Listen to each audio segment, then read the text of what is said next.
दूसरा एग्जाम्पल क्या है, देखो पूर्ण परावर्तक प्रिज्म। क्या होता है पूर्ण परावर्तक प्रिज्म, पहले समझो।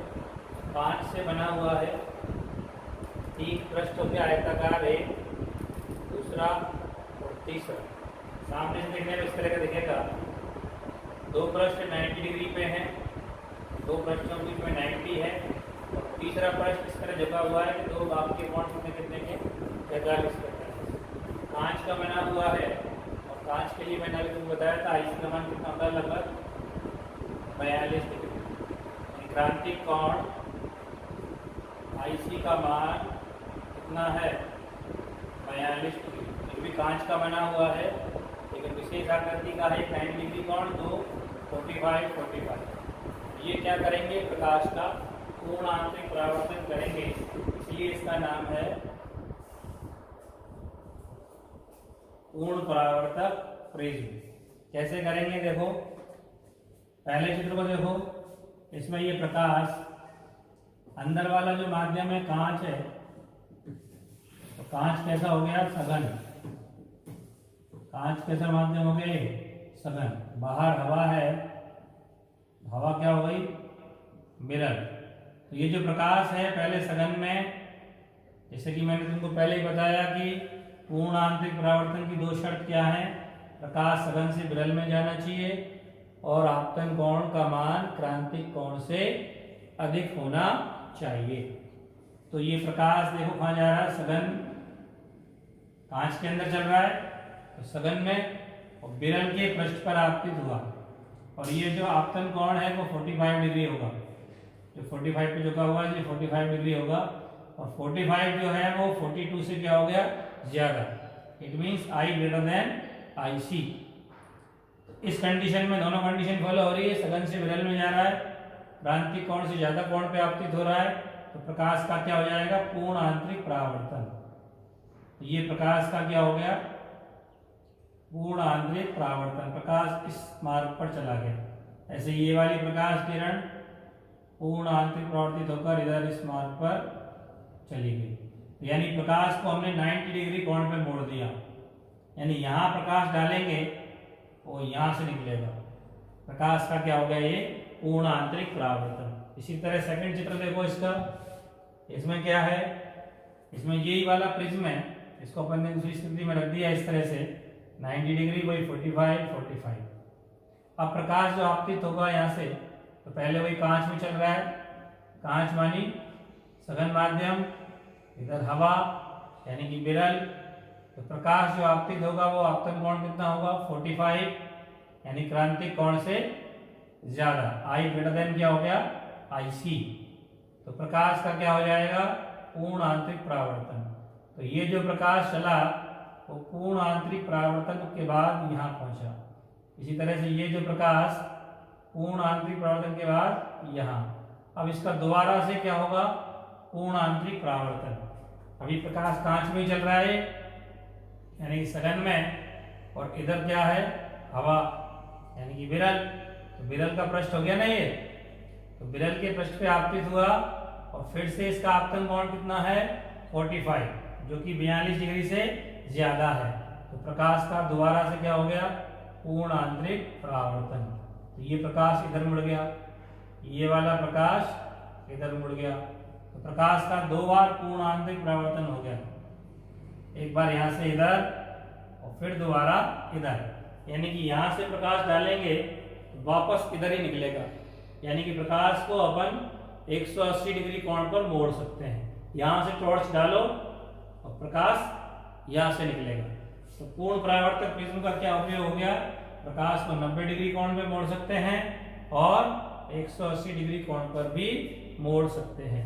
तो ये दो एग्जाम्पल अपन ने समझे हैं। हेलो स्टूडेंट्स, देखो आज अपन पढ़ेंगे गोलीय अपवर्तक पृष्ठ द्वारा प्रकाश का अपवर्तन कैसे होता है। अब गोलीय अपवर्तक पृष्ठ का मतलब क्या है पहले वो समझिए। अपवर्तक पृष्ठ ये तो समझ में आता ही है, जो प्रकाश का अपवर्तन कर दे वो पृष्ठ क्या है, अपवर्तक पृष्ठ। प्रकाश का जो अपवर्तन करे वो क्या होता है? अपवर्तक पृष्ठ। और प्रकाश का अपवर्तन कौन करते हैं? समांगी एवं पारदर्शी माध्यम, यानी जिसमें प्रकाश पार हो सके, जिसका घनत्व सब जगह एक समान हो, उसको समांगी, और जिसमें प्रकाश चल सके वो पारदर्शी।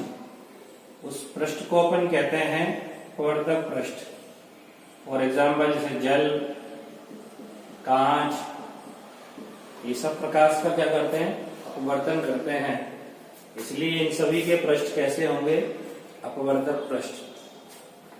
अब गोलीय, यानी कि अगर वो सरफेस गोलीय हो, जैसे जल की बूंद हो गोलाकार, इसका सरफेस कैसा हो गया? ये गोलीय हो गया, तो क्या कहलाएगा? ये गोलीय अपवर्तक पृष्ठ। कांच का गोला हो गई, कांच की गेंद है, उसका भी पृष्ठ कैसा है? गोलीय, वो भी क्या कहलाएगा? गोलीय अपवर्तक पृष्ठ। तो समझ में आ गया गोलीय अपवर्तक पृष्ठ क्या है? जो प्रकाश का अपवर्तन कर सके, समांगी और पारदर्शी माध्यम से बना पदार्थ जिसका सरफेस गोलीय हो, क्या कहलाएगा? गोलीय अपवर्तक पृष्ठ कहलाएगा। अब ये गोलीय अपवर्तक पृष्ठ जो है दोनों तरह का हो सकता है। जैसे इस चित्र में दिखा हुआ, ये चित्र को देखिए ध्यान से। इस चित्र में इसके उभरे हुए भाग की ओर विरल माध्यम और दूसरी साइड में सघन, तो ये कैसा कहलाएगा? उत्तल गोलीय अपवर्तक पृष्ठ। जो उठा हुआ तल अपवर्तन करेगा प्रकाश का, तो इसको उत्तल कह सकते हैं। दूसरा ऐसे भी हो सकता है, जैसे इस तरह का पृष्ठ हो, मान लीजिए इधर विरल माध्यम और इधर क्या हो? सघन माध्यम। तो इधर दबा हुआ पृष्ठ है विरल की तरफ, तो इसको क्या बोलेंगे? अवतल गोलीय अपवर्तक पृष्ठ। तो दोनों तरह का हो सकता है गोलीय अपवर्तक पृष्ठ, उत्तल भी और अवतल भी। अब अपने को केवल चित्र के द्वारा जो समझा रहे हैं वो गोलीय अपवर्तक पृष्ठ कैसा ले रहे हैं? उत्तल। चित्र में जो बनाया हुआ है कैसा गोलीय अपवर्तक पृष्ठ है? उत्तल गोलीय अपवर्तक पृष्ठ। देखिए चित्र में इसके इस तरफ विरल माध्यम है, इसका अपवर्तनांक निरपेक्ष अपवर्तनांक जो होता है, निरपेक्ष मतलब निर्वात के सापेक्ष, उसका अपवर्तनांक क्या मान लिए? μ1। और इधर सघन माध्यम का अपवर्तनांक निर्वात के सापेक्ष, इसको क्या मान लिया? μ2। तो दो अलग अलग माध्यम है, एक विरल है, विरल में हवा हो सकती है, इधर सघन है, कोई कांच हो सकता है, जल हो सकता है। तो सघन का निरपेक्ष अपवर्तनांक μ2, इसको निरपेक्ष बोलेंगे, मतलब किसी माध्यम के सापेक्ष नहीं, निर्वात के सापेक्ष, खुद का, स्वयं का। इस माध्यम का μ1 और इस माध्यम का क्या हो गया? μ2। अब चित्र में देखिए, ये जो गोले का वक्र पृष्ठ है उसका जो मध्य बिंदु है वो क्या कहलाएगा? ध्रुव। जैसे हमने पहले भी पढ़ा है गोलीय दर्पण का ध्रुव होता है, वैसे ही गोलीय अपवर्तक पृष्ठ का भी क्या हो गया? ये ध्रुव। जिस गोले का ये भाग है, जैसे कांच के गोले को काट के बनाया, आधा भाग दिखा रखा चित्र में, तो जिसका ये भाग है उसका केंद्र ये क्या है?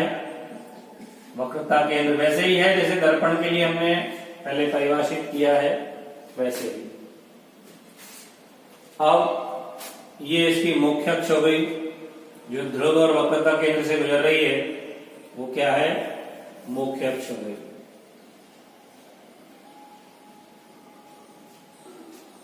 अब मान लीजिए कि मुख्य अक्ष पर एक बिंदुवत बिंब है। कैसा बिंब है?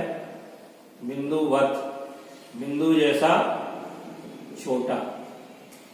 बिंब ओ, ऑब्जेक्ट, ओ का मतलब ऑब्जेक्ट है। तो इससे चलने वाली प्रकाश किरण हमने दिखाई विरल माध्यम में चलते हुए इस सघन माध्यम के वक्र पृष्ठ पर आपतित हुई एम बिंदु पर।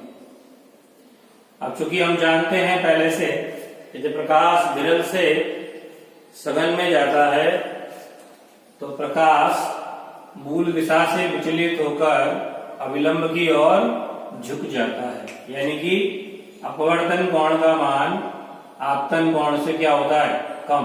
अविलंब ये रहा जो वक्रता केंद्र से गुजर रहा है, डॉट डॉट से दिखा रखा है हमने अविलंब को। अविलंब के साथ आपतित किरण का कोण ये आई। अविलंब की तरफ झुकना मतलब अपवर्तन कोण का मान क्या हो गया, आपतन कोण से कम, आर अपवर्तन कोण हो गया। तो प्रकाश किरण इस दिशा में चली गई यहाँ, और एक प्रकाश किरण मान लीजिए कि ध्रुव पे आपतित होती है सीधी, तो वो बिना विचलित हुए निकल जाएगी क्योंकि उसका अविलंब के साथ आपतन कोण 0 होगा, अपवर्तन नहीं होगा उसका, इसलिए सीधा यहां पहुंचेगी। दोनों किरणें यहां मिली तो यहां क्या बन गया, बिंदुवत प्रतिबिंब। वस्तु की इमेज बन गई I4 इमेज, तो ये हो गया वस्तु का प्रतिबिंब।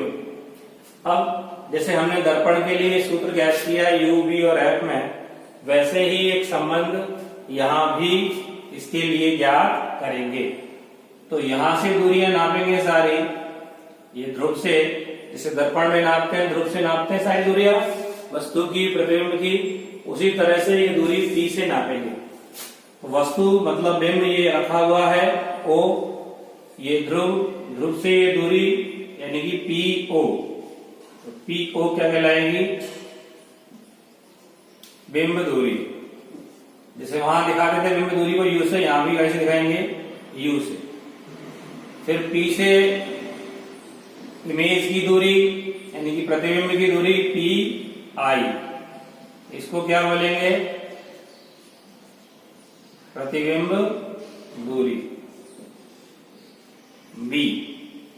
और फिर ध्रुव से वक्रता केंद्र की दूरी PC, इसको क्या बोलेंगे, वक्रता त्रिज्या, इसको कैसे दिखाएंगे, R से।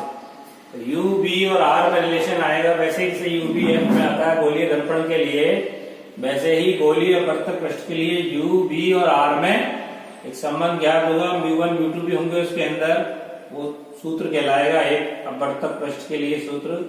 तो वो सूत्र हम ज्ञात करेंगे। चिन्ह वैसे ही लेने हैं जैसे दर्पण में लिए थे अपन ने, क्या, प्रकाश की दिशा में अगर कोई दूरियां नापते हैं आपतित प्रकाश की दिशा में तो पॉजिटिव, आपतित प्रकाश के विपरीत नापते हैं तो नेगेटिव। इसका मतलब बिंब दूरी को तो कैसे लेंगे, इधर नाप रहे हैं P से O की तरफ, आपतित प्रकाश इधर है, इसके विपरीत नाप रहे हैं तो आई में लेंगे माइनस, और प्रतिबिंब दूरी को प्लस में, क्योंकि प्रकाश भी इधर ही आपतित हो रहा है और दूरी भी इधर ही नाप रहे हैं, और वक्रता त्रिज्या भी कहीं में नापेंगे प्लस में। ठीक है ना। सबसे पहले प्रकाश के अपवर्तन का नियम जो है, प्रकाश के अपवर्तन नियम से क्या होता है, sine I upon sine R बराबर 1 μ2, यानी 1 माध्यम के सापेक्ष 2 माध्यम का अपवर्तनांक। इसको अपन लिख सकते हैं μ2 अपॉन μ1। μ2 क्या है, निरपेक्ष अपवर्तनांक जो माना अपन ने सेकंड माध्यम का, और μ1 फर्स्ट माध्यम का। अब चूंकि I और R अत्यल्प कोण है, इसलिए साइन आई लगभग बराबर I लिख सकते हैं और साइन आर लगभग बराबर R, यानी साइन आई की जगह कोण I, कोण R बराबर μ2 अपॉन μ1। क्रॉस गुणा करेंगे, μ1 कोण I बराबर μ2 कोण R। तो समीकरण नंबर लिख दिया 1। क्या लिख दिया इसको, समीकरण नंबर 1। अब देखो इस त्रिभुज में, त्रिभुज OMC है, यहाँ हमने क्या किया है, एम बिंदु से एक लंब डाल दिया एम क्यू, तो 3 समकोण त्रिभुज हो गए कि ये M Q O, M Q C और एम क्यू आई। इनके एंगल अपन ने मान लिए अल्फा, बीटा और गामा। अभी ट्राइंगल देखो ओ एम सी में बहिष्कोण कौन है इसका, आई। इस त्रिभुज का बहिष्कोण है कि नहीं आई, आई किसके बराबर होगा, अंदर वाले दो कोणों के योग के बराबर। तो कोण आई बराबर अल्फा प्लस बीटा। इसी तरह ये छोटा वाला जो त्रिभुज है एम सी आई, त्रिभुज एम सी आई, इसमें बहिष्कोण कौन है, बीटा, और अंदर के कोण कौन से होंगे, आर प्लस गामा। तो बीटा बराबर आर प्लस गामा, यानी आर बराबर क्या हो गया, बीटा माइनस गामा। इसका पक्षांतर कर दिया ना इधर, ये दोनों मान यहां लिख दो समीकरण 1 में। तो समीकरण 1 से म्यू1 आई की जगह लिख दो अल्फा प्लस बीटा बराबर म्यू2 और बीटा माइनस गामा। अब अल्फा बीटा गामा के मान हमने निकालने हैं और इसमें रखने हैं, ठीक है। तो अल्फा का मान निकालेंगे समकोण त्रिभुज से, क्या नाम है इसका, समकोण त्रिभुज एम क्यू ओ से, एम क्यू ओ। इसमें अल्फा कोण बन रहा है, तो इसका लंब निकालेंगे, tan अल्फा निकालते हैं इससे, लंब बटे आधार। tan अल्फा क्या आएगा ऐसे, लंब बटे आधार। एम क्यू लंब हो गया, आधार क्यू ओ हो गया, M Q upon Q O. और tan अल्फा को लगभग बराबर लिख सकते हैं अल्फा, लगभग बराबर अल्फा, यानी अल्फा का मान हो गया। इसी तरह से ये दूसरा त्रिभुज है एम क्यू सी,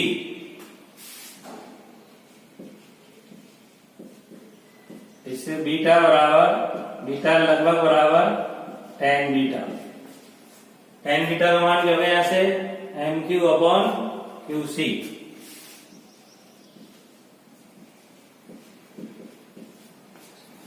फिर इसी तरह से ये बड़ा त्रिभुज एम क्यू आई,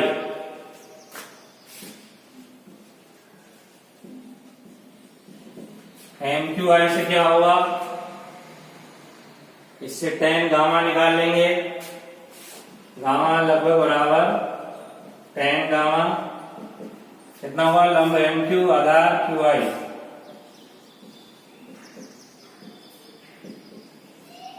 अब चित्र में देखो P और Q पास पास ही है बिंदु, तो Q की जगह P लिख सकते हैं, अति निकट है, इसलिए Q की जगह क्या लिख सकते हैं, P। अब ये सारे मान समीकरण 4, 5, 6, 7 से 4 में रख दो। समीकरण 5, 6, 7 से मान समीकरण 4 में रखने पर क्या हो गया, म्यू1